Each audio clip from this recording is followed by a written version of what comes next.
21 de marzo, Día Internacional de la Eliminación de la Discriminación Racial, y el CIR lanza su oncena edición o la oncena edición de su foro anual, este año dedicado al trabajo comunitario. Sobre eso y las recientes protestas acontecidas en la isla estaremos hablando en este video que estamos lanzando con razón de la oncena edición del foro.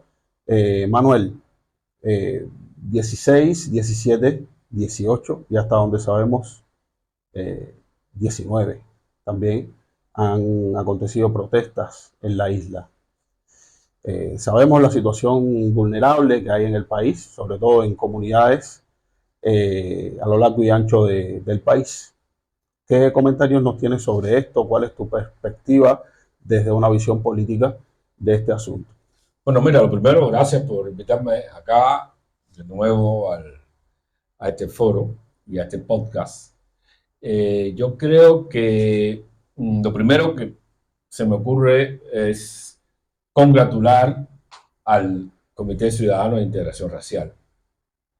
11 años, 11 ediciones ininterrumpidas, pocas organizaciones de la sociedad civil independiente dentro de Cuba, y quiero decir sociedad civil independiente en el contexto de lo que se concibe como una sociedad civil en cualquier país, que es dentro del territorio nacional, dentro del Estado, donde se desarrolla. Pocas organizaciones han tenido lo que podríamos llamar una sistematicidad y una continuidad, dedicada a un espacio, a un tema, a un asunto que toca, por decirlo mal y breve, a la mitad del país, que tiene que ver con la raza, la edad, las vulnerabilidades. Y esa congratulación debe ser llevada a un nivel exponencial por el contexto, por tu pregunta, que estamos justamente. Y es un momento importante de reconocer a todos los que organizaron, coordinaron, dieron inicio a esta nueva idea, y a aquellos como tú, como Marta, que lo tomaron en un momento importante, le dieron el pulso y el toque que siempre deben tener organizaciones de la sociedad civil.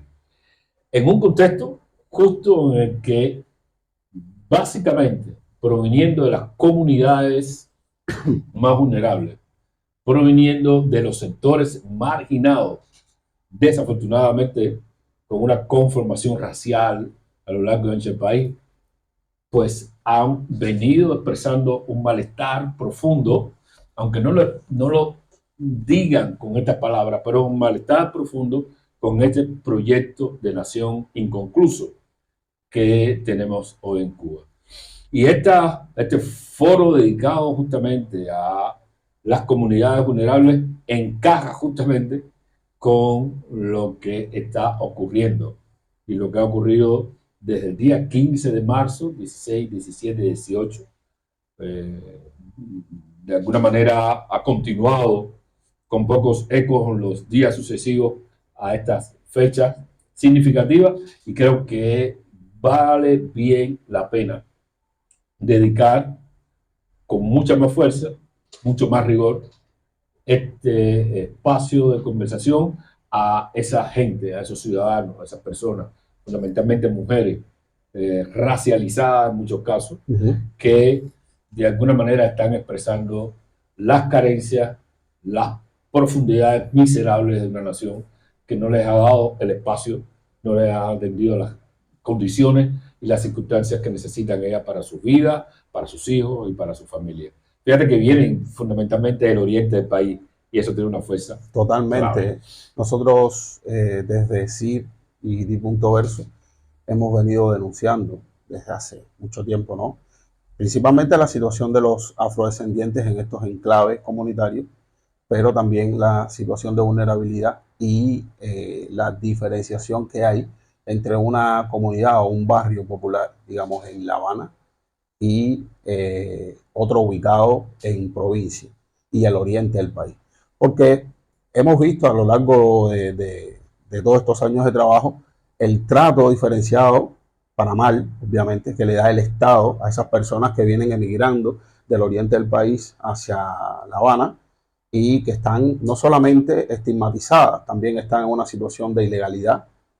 Yo diría que de irrespeto por parte de las propias instituciones que al final no le dan la atención debida a casos específicos y de manera general son barrios abandonados a su suerte. El gobierno habla de alrededor de 1.200 comunidades vulnerables, en 1.236 habla de 8.000 y tantas personas a las cuales desde el propio Estado se le ha dado empleo, habla de atención a madres, niños, de manera diferenciada y directa, pero estos hechos, esto que plantea el gobierno no se refleja en la sociedad toda y no lo vemos nosotros cuando estamos haciendo una incidencia en una comunidad contraria. Lo que se nos dice es, aquí no viene absolutamente nadie. La iglesia y, como ellos dicen, defensores de derechos humanos.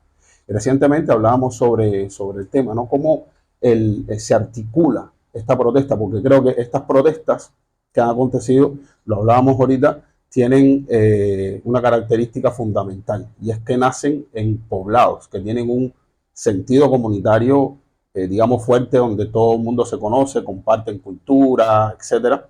Y me gustaría que dialogaras un poco sobre esto para ilustrar un poco lo que acontece y el por qué. ¿Cuál es tu visión sobre Sí, este sí, asunto? definitivamente. Yo creo que más allá de lo que expresan, lo interesante de esta protesta, digo interesante desde el punto de vista del análisis, en todo caso, lo sensible de estas propuestas desde el punto de vista moral y desde el punto de vista social es que se producen en comunidades cerradas. Eso es raro. Las protestas en el mundo son siempre en las grandes ciudades, en donde hay una gran transversalidad, una mayor interseccionalidad quizás, una mayor conciencia cívica. Pero en el caso cubano, reflejando la profundidad de las condiciones vulnerables en las que viven, se están dando en poblados remotos. Ahí donde uno supone que hay una comunidad más conservadora.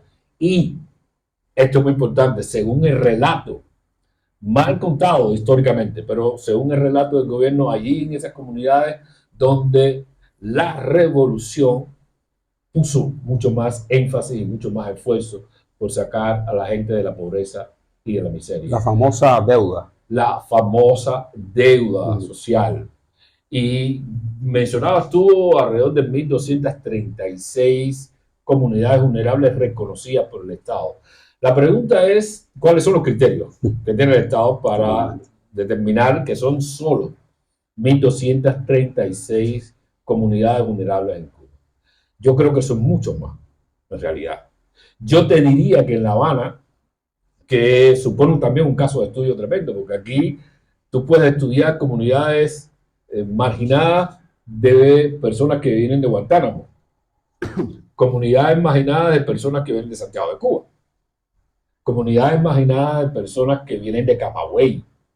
Es decir, como que La Habana se convierte en un caso de estudio que te permite comprender justamente qué es lo que está pasando ahora mismo en Santiago de Cuba. ¿Qué fue lo que pasó en la carretera del Morro? ¿O qué fue lo que pasó en lo que llaman el distrito en Santiago de Cuba?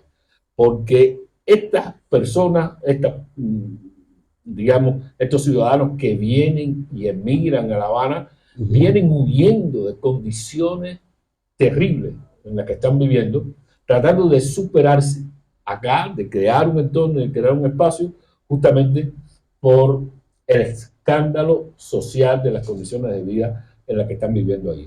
Y es muy interesante entonces que en esas comunidades supuestamente atendidas históricamente en la cuna de la revolución, una cuna que acaba de ser destruida, desbaratada, de la revolución, se esté produciendo este tipo de protestas. Comunidades que se conocen a sí mismas, gente que nació junta, que han intercambiado juntas, que conocen sus experiencias, probablemente comunidades donde ha habido una especie de reproducción monogámica, endogámica de la convivencia. Probablemente en esas protestas están los padrastros y los padres de los hijos de las otras madres que se conocen todos. Y yo creo que eso es muy interesante porque de alguna manera demuestra y muestra al mismo tiempo dónde ha fallado este proyecto social. Ha fallado justamente en aquellos a los que supuestamente debía favorecer más en la escala social, reproduciendo las viejas élites burguesas y aburguesadas contra las que se hizo la revolución y que hoy habitan los lugares bien del país, no solo La Habana, en cualquier provincia del mundo. Por eso, reitero, tuvieron una luz inmensa, ustedes en el CIR, al fijarse en las comunidades vulnerables, porque es allí donde se está definiendo la realidad social, la realidad cultural, la realidad política, y al mismo tiempo donde se está definiendo la posibilidad de que en el futuro podamos completar un proyecto de nación inclusivo para todos, independientemente del color de la piel o de la raza de la que tenemos. Precisamente, Manuel, el gobierno cubano sostiene que con el triunfo revolucionario, los pobres, los afrodescendientes, los afrocubanos, dejaron de tener el yugo, ¿no? Del flagelo del racismo, tanto institucional como el racismo de manera general. Que llegado el triunfo revolucionario, como por artes de magia, todo eso se acabó en Cuba. Ellos sostienen que expulsaron a la clase, a la alta clase en Cuba, a los burgueses, como les suelen llamar ellos, y que con eso pues el tema del racismo se acaba. Y sí, es cierto que hay hasta cierto punto más participación de afrodescendientes y tal en lo que es la dinámica del país, posibilidades de estudios, pero ¿a qué lleva? ¿O a qué llevó todo eso? Todas esas políticas que se implementaron. Los afrodescendientes hoy todavía son en la sociedad cubana los más vulnerables y los afrodescendientes los que están cargando el peso de toda la crisis que se está viviendo en Cuba. En ese sentido, nosotros desde el CIR, por supuesto, hacemos mucho hincapié en el trabajo comunitario y en la importancia de acercarse a esas bases sociales para construir ciudadanía. Desde una visión política, ¿cómo ves este proceso a futuro, partiendo de todas las manifestaciones ciudadanas que han existido, han tenido lugar en los últimos años, incluyendo las del 11 de julio y las que se han dado en este mes de marzo en la isla? Mira, la Revolución Cubana apareció para todos nosotros como si fuera un arte mágico. De hecho, todo su discurso es mágico. Y nos metió a todos los ciudadanos cubanos, a muchos en el mundo, a vivir enteramente dentro de un relato. Si la realidad de la revolución es la realidad de los relatos. Y luego vienen los contrastes. Y uno de los saltos mágicos fue justamente eso, decir que ya con la revolución todo iba a desaparecer así. Curioso que 65 años después creen una comisión para eso. Es decir, si tú a 65 años tienes que crear una comisión para atender el tema racial desde el Estado, que no tiene una visión de cómo combatir el racismo, porque eso tiene que ver mucho con la cultura, pues, te encuentras con el fenómeno de que justamente lo que pasó fue lo contrario. La idea de que se garantizó igualdad y participación para todas las clases es una idea que hay que analizarla desde el punto de vista político en Cuba, porque obviamente al totalitarismo no le conviene que haya divisiones sociales. Pero detrás de ese discurso, de esa realidad, lo que hizo fue reproducirse el esquema. Porque para combatir el racismo, la única manera de lograrlo, además de las transformaciones sociales, económicas, de la inclusividad, es mantener el discurso abierto. Eso tiene que ser una discusión sistemática y permanente. Porque, no sé, en Estados Unidos, Sudáfrica, donde se adelantó bastante el tema de la lucha contra el racismo, cuando se apaga, cuando la gente crea la ilusión de que todo está funcionando, el racismo renace. Como está renaciendo en Cuba, definitivamente. Y yo creo que todas estas protestas en las comunidades más vulnerables son expresión, entre otras cosas, de la reproducción del racismo. ¿Quiénes son los que más protestaron en julio de 2021? Los afrodescendientes. Principalmente, sí. Sí, si tú coges todas las imágenes, tú ves afrodescendientes. ¿Quiénes son los que más están protestando ahora? En el oriente cubano, justamente afrodescendientes. ¿Quiénes son los que hacen conga en Santiago de Cuba? Los afrodescendientes. Y acaban de hacer una conga política. En su mayoría, sí. En su mayoría.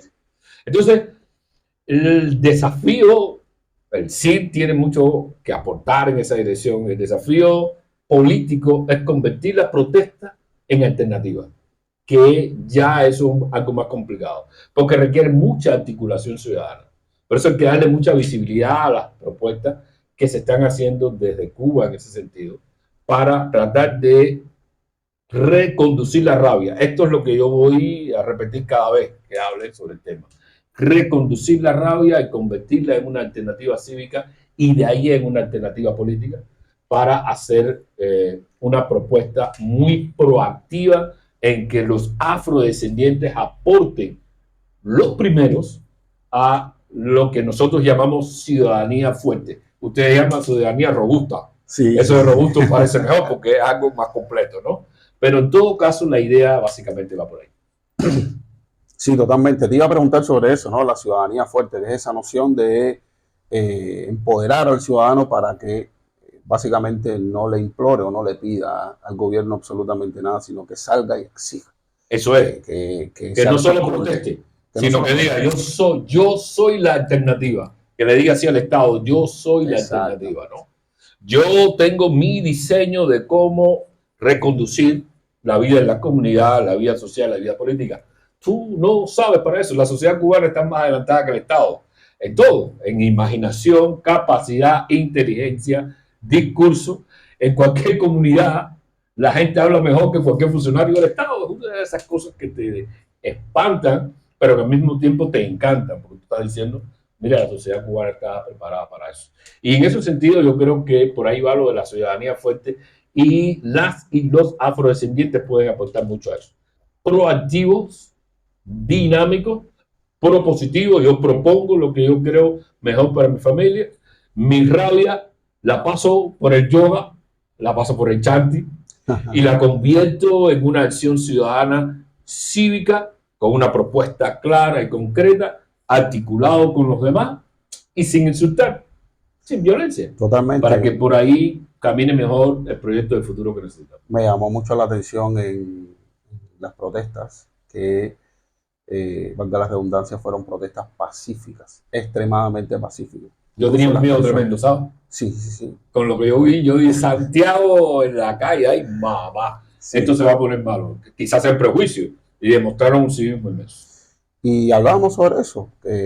Yo te comentaba que creía, y a medida que este sistema de ciudadano, de articularse, de autoarticularse, pudiéramos decir, en sus propias comunidades, con características bien específicas y marcadas, a medida que esto vaya creciendo, la inteligencia ciudadana en el pueblo va increciendo, como decía un buen amigo nuestro, y definitivamente eso va a traer pues mucha más organización y mucha más articulación, y dentro de eso los grupos, las expresiones organizadas de sociedad civil creo que cumplen un rol preponderante, sobre todo en el actual contexto. Clave. La gente por ahí anda diciendo, bueno, mira cómo hay gente protestando, ¿dónde está la sociedad civil? ¿Dónde está la oposición para eso?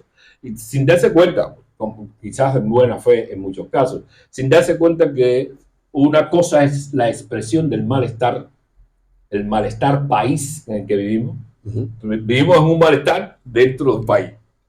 No es lo mismo un país molesto que el malestar de todo un país. Bueno, no es lo mismo el malestar ese del país que la alternativa para el cambio. Son dos dimensiones distintas. Es importante, obviamente, que la gente exprese ese malestar.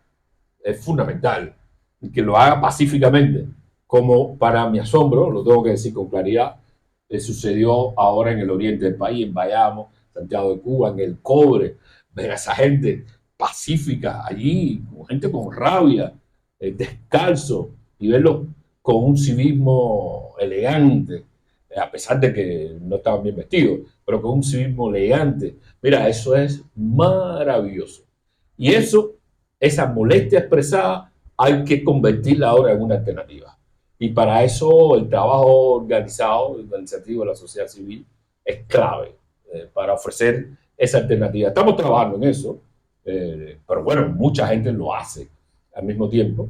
Pero nosotros estamos trabajando en una alternativa que vale mucho para esta transición pacífica a un nuevo modelo y proyecto de país.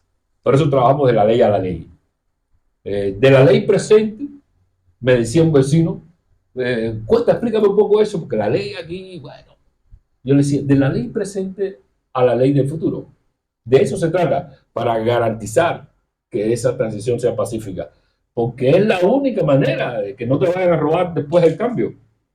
Y Total. para las comunidades más vulnerables en este país, si no participan en el diseño de su propia vida, a través de la organización, de la sociedad civil, mira, le van a robar la transición como le están robando las MIPIMES a los emprendedores.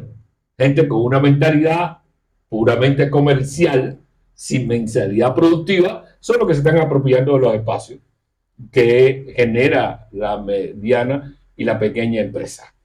Gente con capacidad para emprender están siendo relegados. Eso porque la ciudadanía se ha dejado robar el espacio.